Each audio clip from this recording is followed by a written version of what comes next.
Right, Derek, so things have tightened up at the bottom of the table now. Is it still a must-win every game situation, do you think? Well, I think it is at this moment in time because we're still adrift in the race, and we've given ourselves a very good opportunity because we've closed the gap. We've gained 6 points in the last 2 games, which has enabled us to catch a number of teams above us. After Tuesday night, you said you didn't want to single anybody out. That must be really pleasing for a manager when you look at the whole squad, certainly the starting 11, and think you really struggle to pick a man of the match there. Yeah, I mean, we've done that a number of times this season. We've been very, very good, and we've always had top performances, from us. We've had, the vast majority of players on the day performing well, and we had that the other night. It was a game that Cheltenham were coming into it off a defeat, and we knew that there was a full fixture card on the night, and could we get a swing in our favour, and we were able to do that. Yeah, and you did get that swing in your favour. You earned your luck on Tuesday night, I guess, didn't you? Yeah, I mean, I thought that we played very well, but we have done in a lot of games this season. Leanne Gall getting another goal is a major boost to us, and he continues to lead the line well. Jed Gardner coming off the bench as well enabled us to get a good start ahead in the game. The Jed Garner substitution, that's a manager's dream, isn't it? 10 seconds and he scores. Yeah, but it's not the manager that makes the goal, it's the player, and that's what we've always got to understand. Players win football matches, and they're the ones that go on in the pitch and change the direction of the game. But managers get criticised often for substitution timings or lack of substitutions. When something like that happens, do you pat yourself very gently on the back? I pat myself on the back every day because I think that when you're in this job, it's very difficult, and every day, is a challenge. You talked about trusting the squad to carry out your plans. How rare is it to be able to trust a squad as you do this bunch of lads? It's not rare. If you have been in management as long as I have, and you're able to build teams year on year, I think that it's the work ethic, it's the understanding, but it's the recruitment of players as well.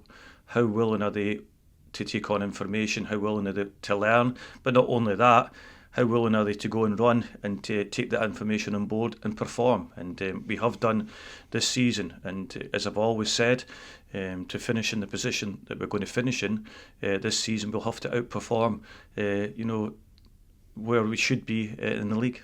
But here at Morecambe, you've not had the luxury of building on a squad year on year, have you? Building that trust effectively from the middle tail end of last summer is what's had to happen, isn't it? Yeah, you're never going to get that, and as I said before, until there is stability in the football club, then you're never ever going to get signing players in longer term contracts. That's something that doesn't work for you all the time. I think that you want players that are hungry, want players to succeed, and if you have that, then possibly they move on. But if they've done that, then they've done well for us. So whatever happens this season, whatever the outcome is, until the ownership situation changes, that sort of players leaving en masse in the summer, every summer, is going to carry on?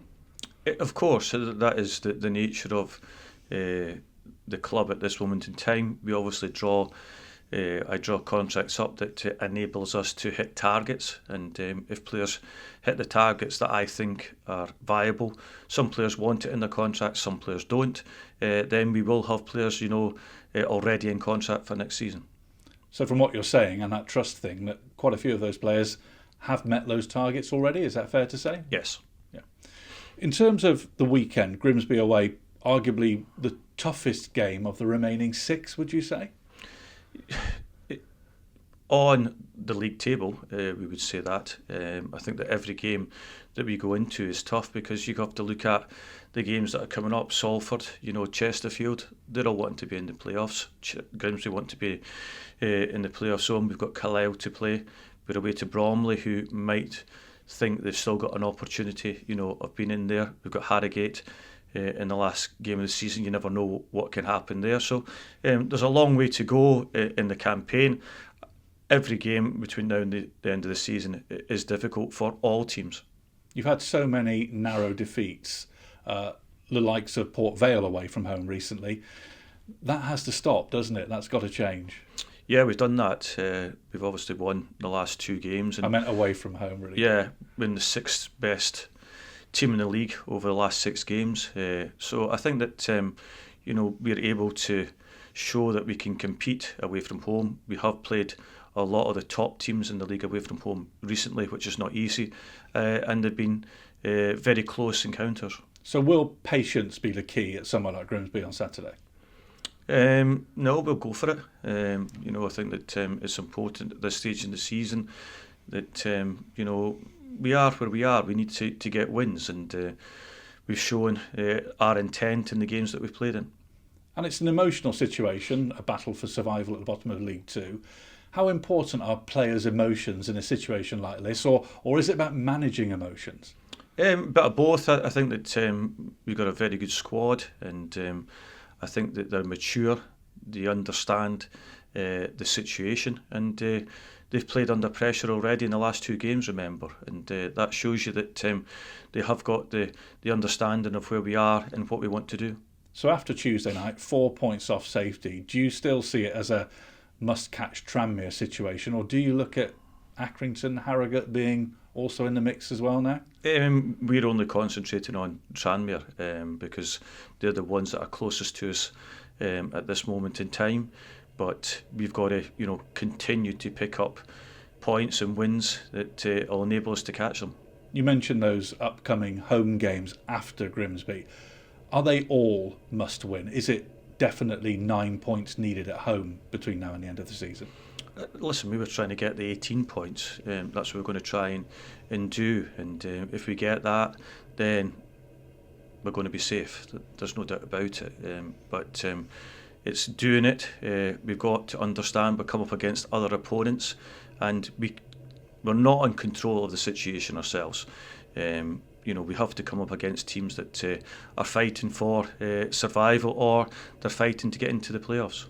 And not being in control of the situation is some people's definition of stressful. Well, nobody's in control of the situation. No team in this league's in control of the situation because they've got to come up against other teams. The only people that can be in control of a situation if it's a one-way street, and that means that there's nothing else, there's no parameters out with. But in football, you've got 2 teams that are trying to get the points, so no one is in control of the situation. What's the latest injury situation? We've got the same squad as we had the other night. Possibly Ross Millen might come back in. We're just assessing him. Max Taylor will come back in from suspension. Do you relish this sort of challenge with 6 games to go as a manager, as a person? It is where we are. It's about winning football matches and trying to get as high up the league table as we possibly can. And we've won 10 games this season. You only have to look at Swindon, who are near mid-table, have won 12 games, and but they've drawn a good number as well. So it's extremely tight in this league, and at this moment in time, we are just concerned about winning football matches. Is it fair to say it's never straightforward being Morecambe manager? It never has been, has it? Over the years, that has been the situation for one reason or another. And when you become the manager, you have to understand that. And that's the reason that this football club has succeeded, for many years. Get money for your old phone.